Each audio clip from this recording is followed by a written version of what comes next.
This is Cries from the Underworld, and our guest is Duane of the Jesus Lizard. A new album brews, the amps are humming, and a European tour looms like a dark sermon. Let the noise begin. Start with something about touring life in the world of Jesus Lizard. And Jesus Lizard built a reputation as one of the wildest live acts of the 90s. And I think what is like stepping back into the touring rhythm today. Well, obviously, we're older and in some ways wiser, in other ways, maybe not. So, just like in any other part of life, you get older, you have to pace yourself. You just don't do some of the things you used to do.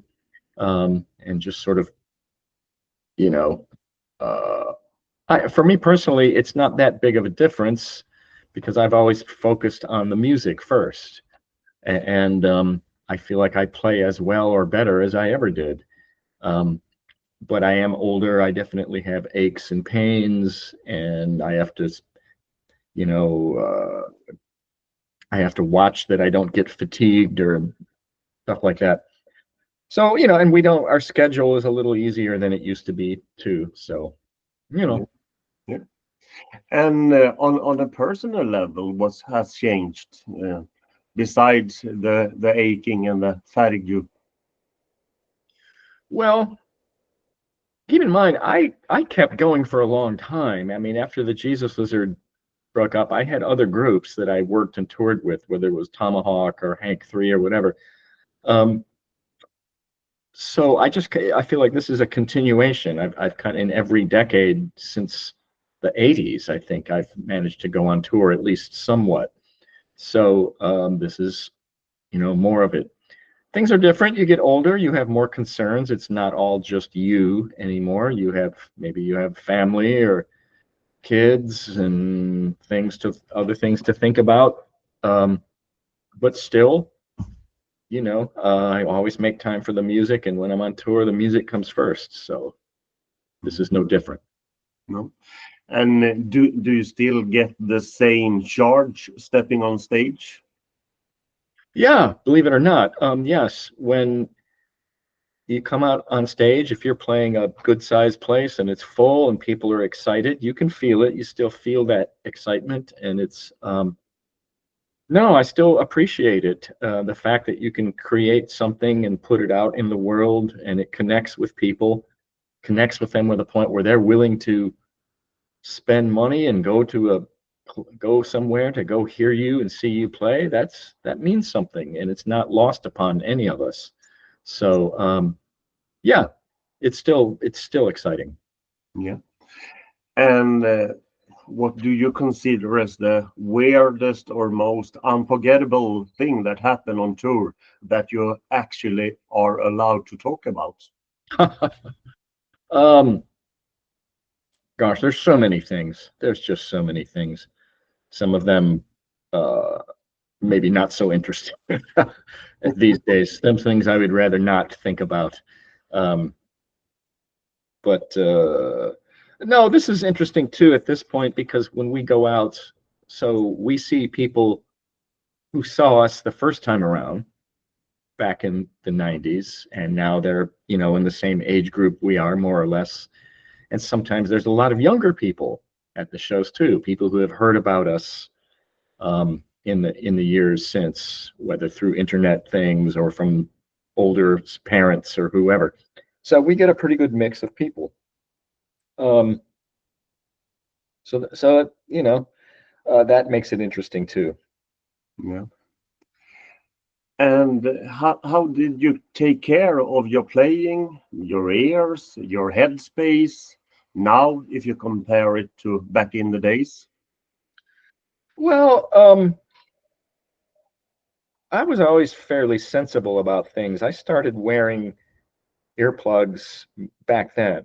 I started doing it back then because we were so loud and so abrasive sounding that I noticed then that my ears I would have a burning sensation, even in the side of my jaw from the side of the stage that faced the bass and drums. So I knew that that was, as they say, unsustainable. So I started wearing hearing protection a long time ago, and I always have since then, at least while playing. As far as everything else, you know, I've always, even back then, I was already working out regularly when I could, stretching. I don't always eat right, and I do still sometimes maybe drink too much. I still like to have a drink, but I'm sensible about it. Um, you know, and then mentally, I think as you get older, don't you have a little more wisdom and experience that you can apply, and you learn how to, oh, I don't know, assess situations, and you try not to overreact, you know, try not to be too difficult, but at the same time, you have to sometimes establish, like they say, establish your boundaries and all the kind of things that everyone goes through at any kind of job. Take time off for yourself. Try to find time, even when on tour, to have a little bit of time to yourself when there's not other people around, when there's not noise. You know, sometimes people misinterpret that as being rude or aloof or whatever. But I don't care at this point. I don't care. I think you have a right as a person to say, excuse me, I don't want to listen to you right now. Yes. Excuse, you know, somebody comes backstage talking 100 miles an hour. You have a right to say, excuse me, I really don't want to hear you talking right now. I'm going to go over here for a while, or I'm going to go do something on my own. Sometimes people, you know, misinterpret that, but that's whatever. I don't care. No, it's as you said, it's your right. You can't deliver 24/7 anyway, and that's an artistic freedom and a freedom of speech, and not to speech in that way. Yeah, freedom to hear, to try to control your environment as much as possible. Anyway. Yeah. And what's the difference? You spoke, you have been touring with Tomahawk and Hank Williams and Jesus Lizard. What's the key difference between touring with the three of the bands? Well, there's certain things that are kind of the same between all of them, but then it's just different. We've known each other longer. We go way back. We go back to the 1980s. How long we've, I mean, I knew David Yow and David Sims before the Jesus Lizard, even in the 1985 or 6, I think we originally met. So there's that. Even our crew members, we have a sound audio engineer, Whitney O'Keefe, who's been running sound for us for 30 years. Our booking agent, there's a guy, Botch Billions. We've had the same booking agent the entire time, going back 35, 36 years. So we have long-term relationships with people, with each other, and with people we've worked with. Our band's lawyer is my wife. And we've had the same lawyer, the same booking agent, the same sound person for decades. To me, that's a good thing. It shows stability. It shows that you can maintain working relationships with people. And so I think that's a sign of a well-run business, if you were. Yeah, definitely. And good partners to work with, because if you are not satisfied, then you have to switch to other persons, of course. Well, yeah, but we haven't had to, so. No. And we are going to talk a little bit more about the upcoming European tour, but I also want to talk a little bit about Rack, the new album of Jesus Lizard. And what pulled Jesus Lizard back into the studio in 2000? When was the recording process started? It started about, what year is it, 2025? Maybe even around 20, we started putting songs together on the sly, on the side, going back to like 2018, 2019. It took a long time because we were just playing shows intermittently, like a handful of shows here, a handful, and we still sounded good together. We still got along. So it seemed like okay, let's do this. It had come up before, but not everyone was on the same page, but eventually we were. So it took a few years, but it just got to the point where there was no reason not to. It just seemed like a good idea, that people still liked us, that we could tour. We still played well, and people still came to the shows. And certainly I was not unaware of other people, other bands getting back together and putting albums out, and I listened to all of them, whether it was Magazine or Bauhaus or the Pixies or whoever. And I felt like, well, we can do as well as any of them, frankly, or better.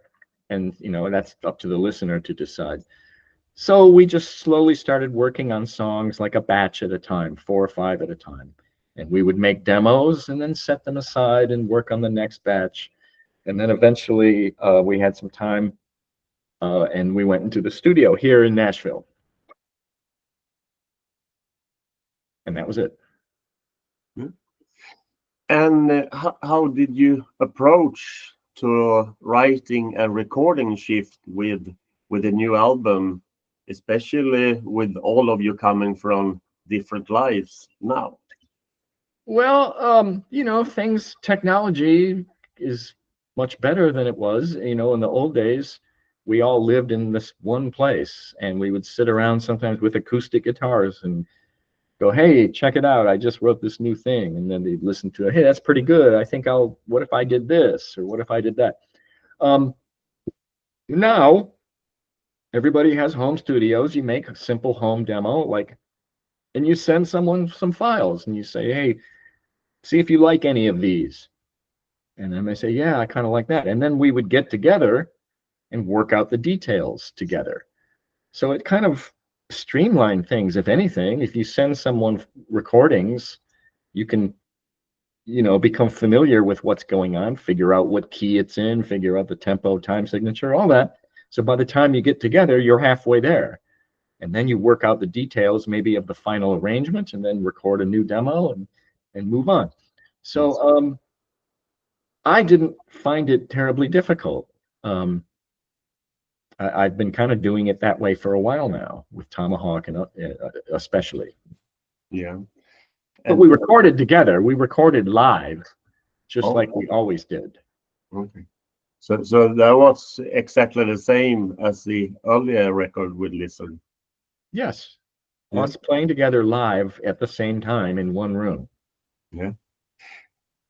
And I guess with a long story as you have with a lot of record and ideas, I guess you sometimes disagree with how a song are evolving. What happens? What are you disagreeing about when it comes to creating music?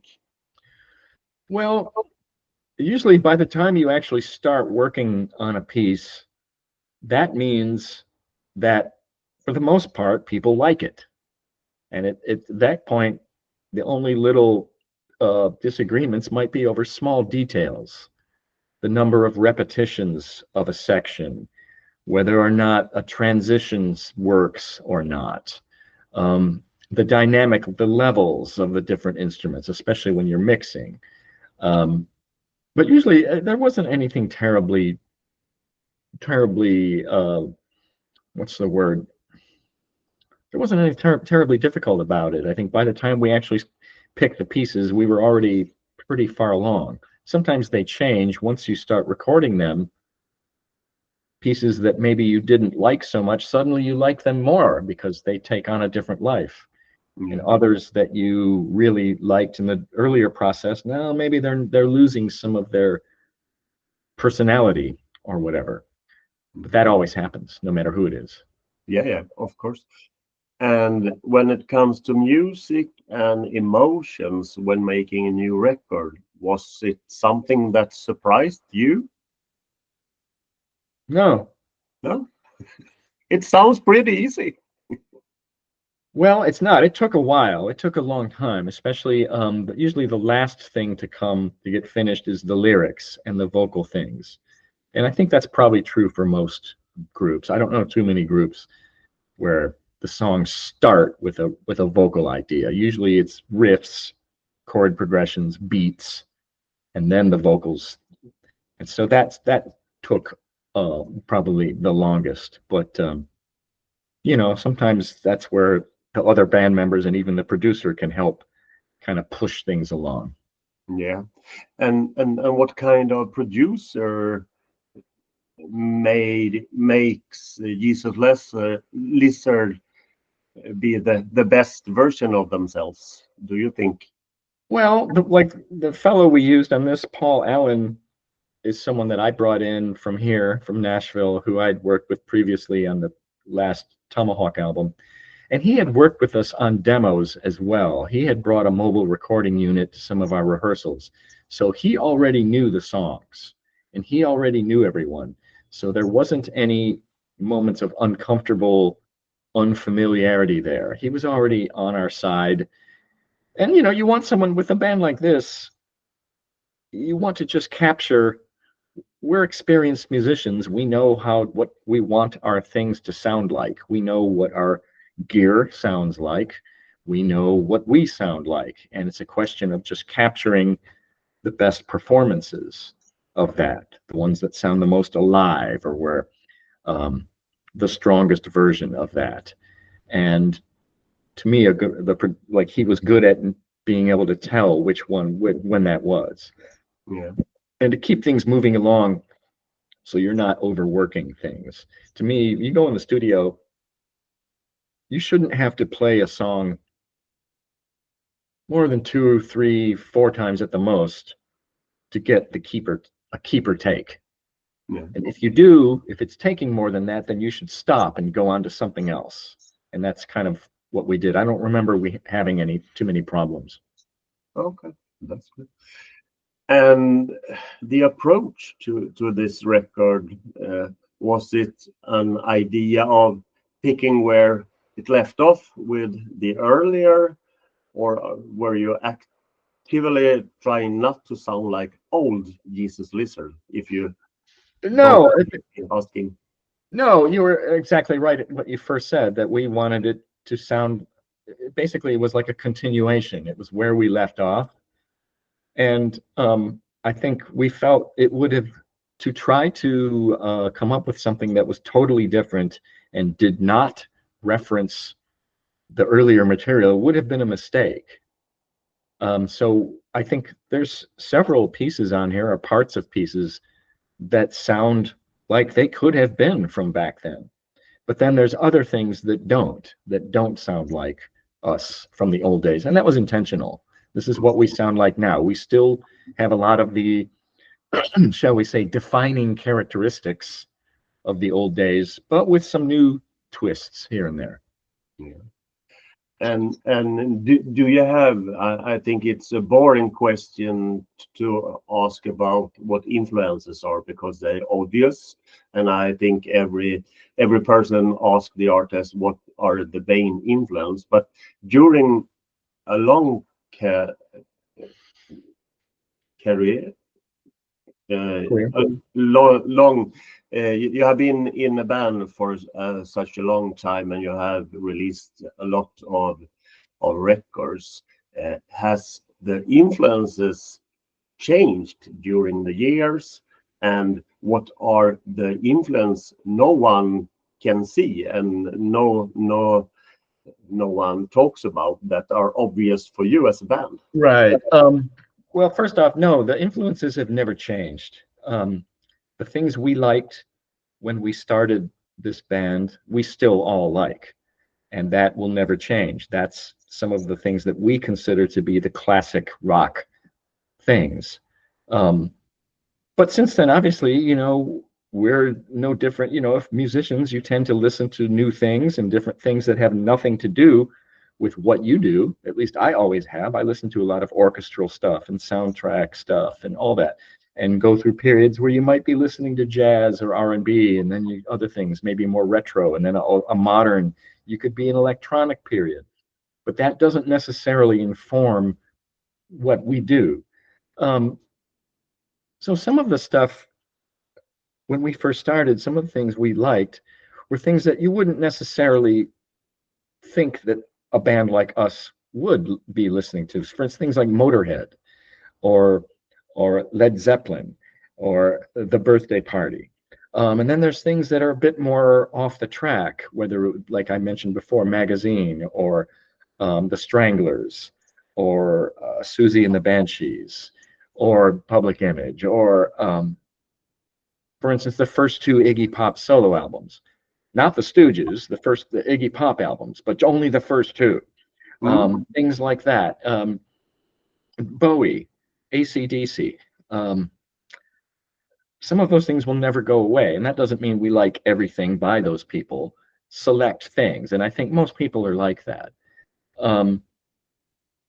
There's things, for instance, even there's touches of rockabilly, I think, in some of our stuff. There's touches of R&B. There's little jazzy elements, though it's not jazz. That would be false and maybe insulting to say that, it's jazz.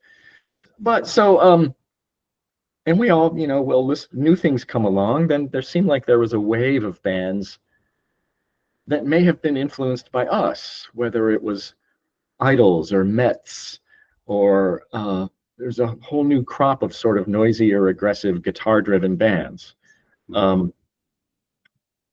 So it kind of it's a big wheel, and the wheel turns around, and you're on top, and then you're not, and then you come back around. So here we are. But during a long career, how do you think you have evolved as a guitarist?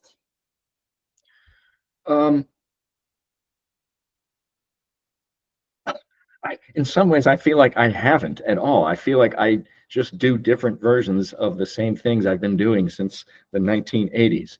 But that's not entirely true, because I've played with a lot of different people. I played, the group Tomahawk, which was a bit more, some people called it art metal. And then I played, I've played with more country people, Hank Williams III, Bobby Bare Jr., etc. So there was that. I've done some more improvised sort of things. I think, and I've been teaching too, so new ideas come into my head. I continually update. I go out and buy books and things and update my, what I would call my inventory of ideas. But I don't think I sound drastically different than I did. In fact, when people sometimes send me old videos and things, I don't think it's terribly different. I think my sound has become a little more focused, maybe. I think I feel like I don't have to try as hard, or I don't have to prove anything. I've got my little corner of the world kind of mapped out at this point, and I own it, and it's mine, and I keep it going. So there's that. So I guess that might answer the question. No, I think you really did. And do you remember which guitarist that struck a nerve for you as a listener, or an inspiration? There's been several in different periods. When I was a kid, I really liked Scotty Moore, who played with Elvis Presley. Those early rock and roll recordings were just full of dynamics and energy, and had a great sound. And then obviously later, then I went through a period, I studied classical guitar for a while and learned different chord voicings and different ideas behind that. A lot of what I like is from the post-punk scene, or what they call don't forget the prog rock scene of the 70s, because I'm older.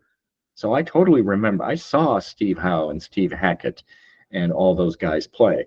And that made an impression on me, as did some of the people, like I mentioned, like John McGough from Magazine and the Banshees, Geordie Walker from Killing Joke,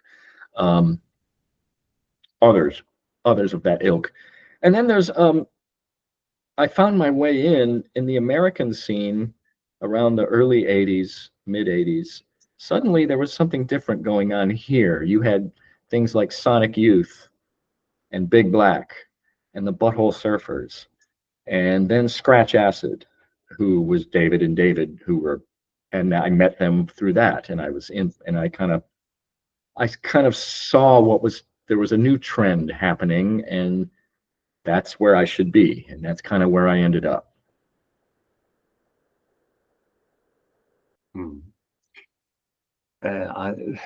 Very interesting to hear. And with the new album, did you have any specific discussion in what order you should put the song on the album? Oh, sure. We always, track listing is always something that gets debated. People put up different ones, and we kind of vote on it, and sort of go back and forth about why something should be here and not there. There's different considerations. You think about tempos. I think about keys, what key something is. You don't want, to me, I don't want too many in a row in the same key. It becomes dull. But you don't want them just jumping randomly from thing to other thing to other thing. It becomes disorienting. So yeah, all those things. You think about the momentum of the album and all that, and yeah, we know it's not random. But sometimes I feel like at this point in history, I wonder how important that actually is, because people tend to listen to individual songs, right, through streaming things. So we do think about it and talk about it, but whatever. I don't think it's as important as it used to be. I think it's important, but I'm an old dinosaur, and you can see back of me. I use the vinyl, and for me it's really important. But for most people, the attention span are short, and they choose individual songs to listen or repeat. So I really agree with the things you're saying about that. Yeah. And speaking of you as a live band, have you noticed any songs from the new album that are giving the public, they are moving a lot more than on the other songs? Yeah, we're actually playing a pretty high percentage of the new songs from the album and the EP. Yeah. We're playing a much higher percentage than we have in the past. We noticed that. I mean, part of that is just for our own enjoyment, because we've played those other songs so many times. But yeah, obviously there's going to be some songs that as soon as we start playing them, I see people light up and they're singing along and dancing and going crazy. Others, not so much. People are looking at each other like they're not, some people aren't sure what it is. Maybe they haven't heard it, like especially maybe the EP. But well, nowadays you can keep track of what's popular. You can look on, you can see what you're streaming, where the hits are and what's playing. So we play a pretty long set every night. We play about an hour and a half. And the kind of band we are, that's songs. We're not jamming. We're not playing 5 songs and stretching them out for an hour with everyone taking long, endless solos and all that. We've never really been that kind of a band. So I like to think people are getting a very condensed, strong blast of what we do when you come and see us. Yeah, definitely. Do you tailor your set list depending on where you're playing, or do you have a set list that are the same night after night? We have, as of right now, we have 3 different set lists that we rotate through. So there are some songs that we play pretty much every night, some songs that we play 2 out of 3 nights, and others that 1 out of 3. So it's depending on what city you're in. You don't know exactly what it's going to be. No. And you have decided before you go on tour, or are you discussing it from city to city? It's already set up before we go on tour. Otherwise, there's so many things going on to sit down and try to figure that out every single night differently. Yeah. We used to do that, and it just could take forever and be kind of irritating when you've only got a 2-hour window and you haven't eaten yet, and you need to go get something to eat, and you don't have time to do that. And meanwhile, somebody wants an interview, or somebody wants you have to go fix a piece of equipment, or you left something at the hotel. And so that's one less thing to think about. Yeah, that's good. And really soon you're heading back to Europe. What cities or venues are you most looking forward to hitting again? Well, there's just I like all of it. I'll have to be diplomatic here. It's just nice to be able to come back, that there's a demand for who we are and what we do. I like the different regions. I think of it as regions, not particular cities. I like Northern Europe. I like Scandinavia. I like Southern Europe too. I like Spain, the Latin countries, shall we say. I like Central Europe. I like the Germanic things.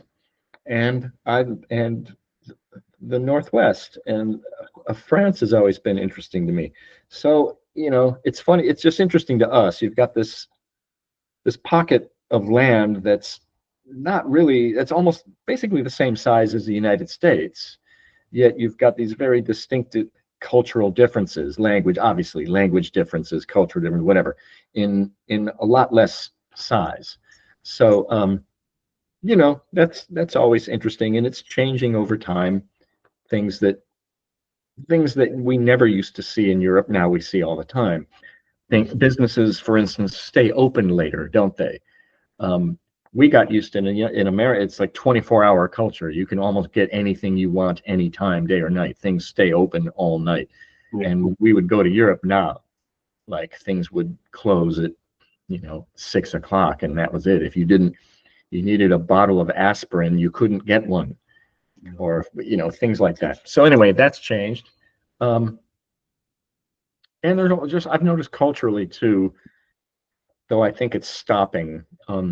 We would say we felt like there was too much American culture in countries. I don't want to see the same brand of shoes. I don't want to see the same kind of stores. I don't mind seeing 7-Elevens, but at first I was like, what's the point? Come halfway around the world and there's a 7-Eleven. Yeah. I guess that's just how it is, globalization. Yeah, of course.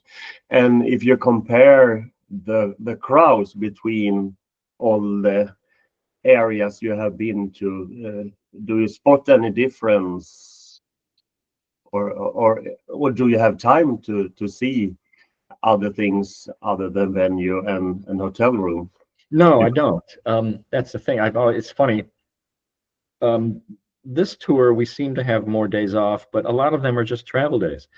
So I thought about this. I've been in almost all the world's great cities, and I've hardly been to any great museums or things like that. Very few. Usually if I get time off, I'm tired. I just want to lay around. I lay around the hotel room, and if I walk somewhere, I might walk up the street and get something to eat and then go back and then go lay down and watch TV. So one of these days I'm going to come over and not be on tour. Hopefully. We see if it's happening. And balancing new material with the classic, how do you balance that? Because if you don't play some classics, people might riot without it. Well, I don't know about that, but like I said, there are some songs, certain big popular songs that we play every night. Yeah. So if you're coming to hear your old favorites, you will probably hear them, but you're going to hear some new ones too. Yeah, that's pretty cool. I have sometimes I really want to see the set list up front, but sometimes I want to not know it. But I have checked earlier what you have done so far, and I think it's a great combination of all the goodies from all the great albums you have produced Well, during thanks. the years. Yeah, thank you. We try. Yeah, and I'm really I know I will have an out of body experience when I see you in Stockholm, because you always deliver live. But what if someone thinking of going to see Jesus Lizard for the first time? What can they expect? Well, we will be loud and mostly fairly noisy and aggressive, but there will also be some dynamics and sophistication in there. I like to think that it's a combination of cerebral and visceral. We're not just crunching out power chords and sing along. It's not, I'm not going to mention any names, but it's not, I like to think we're not your typical dumb sort of common denominator, low level hard rock, punk rock band. I think we've always had there's a certain sense of humor. We take it seriously, but there's also a certain sense of humor about what we do. And we try to deliver that with a certain amount of sophistication, but not too much. It's a rock show, and you want to have fun and lose your mind for an hour or so. Yeah. And one last question: who decide the music, if you play music in the tour bus, or what kind of thing you are moving from city to city? We almost don't nowadays. In the old days, we would. And when we were younger, and in those days, unless you had a Walkman, you tended to listen to music together. And it's fun. I'm glad you brought that up. So a lot of times we would listen to things together and then comment on it. It could be anything. It could be, say, a Stravinsky, or it could be Leather Nun, or it could be the latest from, what's the composer? Arvo Pärt, right? Or it could be Suicide. But I think nowadays we get fatigued. And so if people want to hear music, nowadays everyone has their own phone and their own earbuds and their own that, and you can do that. I think most of the time we just want it quiet. We just want to quietly move along and look out the window and relax and not be bothered by more music. And which song would Susie and the Banshees doing a cover? If some of it doesn't have to be Jesus Lizard song. If they were alive and if they were together and doing what would I want to hear them do? Yeah. Call Mr. Lee by Television. Because I know that the guitarist, the late John McGough, was a big Television fan. Oh. And the album that came from came out in the early 90s, and it's fairly obscure. Most Television fans don't even know that album. It came out, I think, on CBS. Doesn't even have a title, just Television. Yeah. And there was a song called Calling Mr. Lee. That's wonderful. It's a great song, and I'd like to hear anyone do it. Yeah. Pretty great answer. And Duane, it was a real honor, and as a music fan, as a music nerd, it's really fun to hear you talk about the world of Jesus Lizard. And I'm so happy that I'm going to see you in a couple of days when you arrive in Stockholm, Sweden. And I'm not sure the bass are prepared for Jesus Lizard and what could happen there, but I think it will be brilliant. All right. Well, thank you so much. I appreciate, the attention and support, and it's very flattering that after all this time, it's still there, and it's people like you that keep it going. So totally appreciate it, and I look forward to seeing you as well. Yeah. Take care and say hi to the rest of guys, and good luck, and see you in the crowd 24th of May. All right. Very good. I'll see you there.